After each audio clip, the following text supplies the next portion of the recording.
You are watching Light Up with Shwa or listening on iTunes, TuneIn Radio, Spotify, or Castbox, or watching on YouTube or the Groton channel. I hope you have enjoyed the previous parts with Professor Ibrahim Özdemir. And this is part 3, and let me know what you think about him, his work, and whatever he has said so far in the part 1 and 2. And I hope you will enjoy part 3 with him as well. So do visit my website lightupwithshwa.com, or any comments you want to leave on any of the episodes or the podcasts. I would really appreciate it. So stay tuned for more after this. Thank you. And I just meant to make sure. Okay, is overconsumption the critical environmental challenge, as you had mentioned in your one of your articles, I think? Yeah. What do you mean by overconsumption? Just remember when the term sustainability entered in our language, in currency, and it has been used since then in the media and everywhere. Sustainable economy, sustainable education, sustainable lifestyles, sustainable energy. Why? We just discovered that everything has a limit. Yes. Oceans, seas, natural resources. Yes. Therefore, we cannot pursue an unsustainable life on a limited earth and with limited resources. Mm-hmm. Thus, the Enlightenment's illusion and dream of limitless progress and development is collapsed. There is no limitless development. There is a limit for everything. So, this basic fact, this is scientific fact. And it is mentioned in the Quran very, very, very clearly. As God created everything has a limit, because the only limitless being is God. Yes. Is the creator. So we have to, in our mentality, this is the reason behind why even you are using water for evolution, you cannot overuse it. Yes. You see, there is a limit for everything. So if there is a limit for everything, I have to care about, I have to rethink about my conception patterns, conception habits, conception lifestyle. We should not be victimized by the ads with the manipulation of media on our mind to buy this, to use this, Yes. to use this. We have to think for ourselves, for nature, and also think about the impact of our lifestyles for the future generations. Mm-hmm. So use as much needed. Don't overuse it. Yes, okay. Yes. Islam does not, or culture does not say don't use it. It says use it reasonably. Yes, and take the minimalist style of life. As minimum, as needed. Yes. Yeah. Yes. Because even psychologists there is a lot of arguments. Your happiness, your well-being is not depends on how much you use. Depends how much you understand yourself. Yes. You connect yourself. You discover your abilities. You improve. You nurture your abilities to be a good human being. To be a good.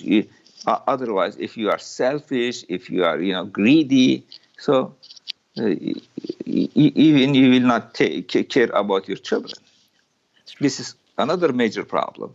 But environmentalism is also teach us not to be greedy, not to be selfish, to overcome from our selfishness and to think about the environment, future generation, other people's animals, etc. Because we are all connected. We cannot live without sun, without clean air, without clean water. So we cannot live also without people and animals. Yeah. So we share the earth. So that's why we are connected. We have to live together. Yeah. We have to find a means. We have to improve our dialogue. Yeah. Okay. So I read your article on Yeah. Muhammad Iqbal and on the Islamic ethics, I think. Yeah. So it was interesting how you brought the aspect of his writing, his metaphysics, and the reconstruction of Islamic thought. No, sorry, I'll say it again. Reconstruction of Islamic thought. Yeah, that is what it is. Yeah, okay. Yes. Yeah. And I really want to thank you because he is the poet and philosopher, and what a thinker he was for the subcontinent. And he has gone also beyond borders Yeah. since he was existing. I have been reading him since high school. Oh, okay. Yeah. All right. Okay. So can you say something about him and his work, how you brought it into the environmental and climate topic? Yeah, Muhammad Iqbal, Allama Muhammad Iqbal is presented to us in Turkey as a great poet and thinker and philosopher of Muslim history, not from Pakistan. Yeah. But we don't feel it is a Pakistan. We just feel it is one of us. Yes. This is why we all his books and poems is translated into Turkish. Yeah. And I think it is more read in Turkey than other Muslim countries. Yeah, because when I visited many countries, in some countries they don't know him. Yes, but from high school, I know him. I'm trying to understand him. And for example, the advice he has given to his son, Jawid, yes. I also took to myself. Oh. I benefited a lot from his wisdom to his son. But when I started to work on environmental philosophy, I revisit Iqbal and his poetry and his philosophical works. It was awesome.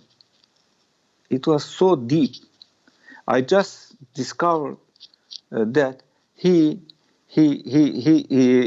discovered the layers of meaning both in the Quran and in the book of nature. And it just only a poet, a gifted poet, can express this so eloquently. We have to use, we have to understand each word he chose in his poetry to understand, to appreciate the layers of meaning. So when we look at nature, when we look at ourselves through the poetry and works of Iqbal, we can see how nature is rich, how we are reconnected with the universe, how we are reconnected through the universe with Allah, with God. So everything is changed around us. Although in his days he was over-occupied with the independence movement, with the political problems, etc., but still we are all live on the earth. In our daily lives, we have interaction with the sun, with the stars, with the water, with the seas and oceans, with the animals, birds. So how they are reflected in his poetry is amazing. We can see the inspiration he's getting from the Quran, from the Islamic legacy, and with putting his poetic stamp on them. Mm-hmm. So you think he is still relevant today? Sure. Okay. Only we have to read him with a fresh mind. Okay. Not with many people they are reading him for political agendas. Yes, Pakistan and India and Bangladesh, they are independent countries. But when we look at when we try to understand how he perceives the nature, the universe, or psyche, the Hudi. Hudi, what Hudi means, what the ego means, what the I-ness means, what the universe means. He has a lot to teach us on these issues. Thank you so much. Yes, you're welcome. In your experience, have you met any youth that you feel that you have been encouraged by meeting them or their thought process in this area? Or do you think that you need to suggest something from your experience? I mean, I know you have grandchildren. I am sure when you go to your talks and everything, do you meet youth in order for you to give us some perspective on that world? Because I know that older generation did what they did, right? Yeah. So how do we fill the gap between the current generation and the past in order for us to join hands together and move for this issue that we have, the environmental issue, the climate change issue? You know, I'm got emotional with this question because just 2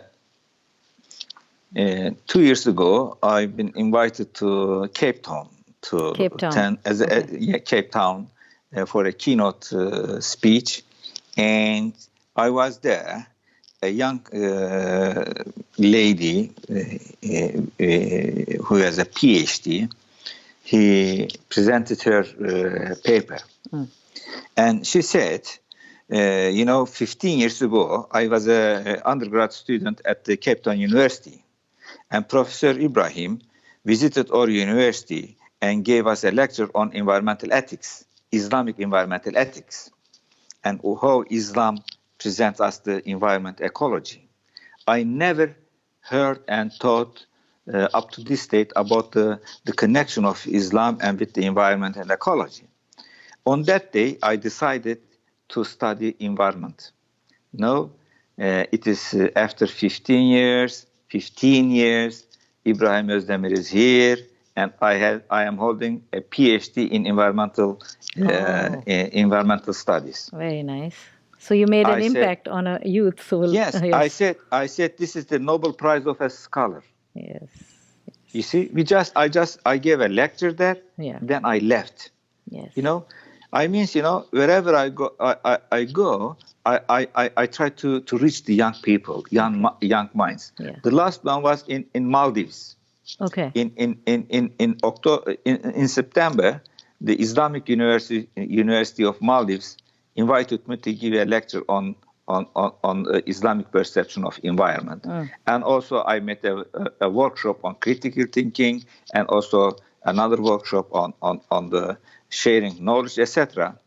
But the young people so interested in my talk, even the Minister of Environment.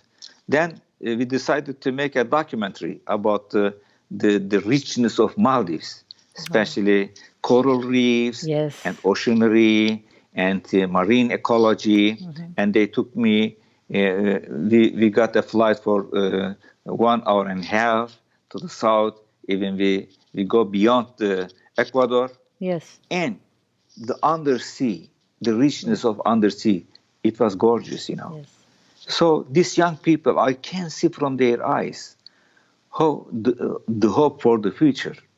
Even the Mr. Minister, told to the audiences, Professor Özdemir changed my perception about environment in a dramatic way. Because I just asked them some questions, from the Quran. Why Quran is emphasizing this and this and this? When these verses revealed to the Prophet Muhammad in Mecca, many Muslims, they haven't seen a sea, an ocean, a fish. There were desert people. Yes. Although there were some traveling people, they were bringing news about the seas, about the fish, etc. But as the desert dwellers, it was not fish. It was not on their table, as it was in Maldives. So it just shows the global message of the Quran, the universal message of the Quran. They are included in the message. That because Quran mentions the coral reefs, and also it knows a lot of things about the sea, the richness of sea life. So I think what we need, to present the young people. I'm just trying to tell them, respect your elders, But when it comes to science, it just be like a trees, spread your hopes, spread your horizon to the future, not to the past. Yes. Take your inspiration from the past, from the history, but don't let history to imprison you. Good. Okay? Yes. Thank you. This is why I am also teaching a critical thinking course at Iqbal University, and also I had a workshop about critical thinking in Maldives too. By critical thinking, I emphasize we have to look at nature also, everything from a fresh perspective, from a wider perspective, not from a selfish perspective. Yes. What it would means if you got your diploma in your hand, you will get a job for yourself. Is that all your ambitions, your goal in life, or you are ready? You got the needed talents and information how to handle with the nature, with other people, how you can contribute to the globe, not only for yourself. What can you do for others, for nature? You see? Yes. I always encourage my students when they are coming to my class. I ask them what they do on their way to my class. if they see a cat, if they see a dog, if they see a bird, if they see an elder man or woman, or if they handicapped man and woman, what they would do. If they make an unselfish attitude, I give them a positive grades. So do they give you any interesting answers?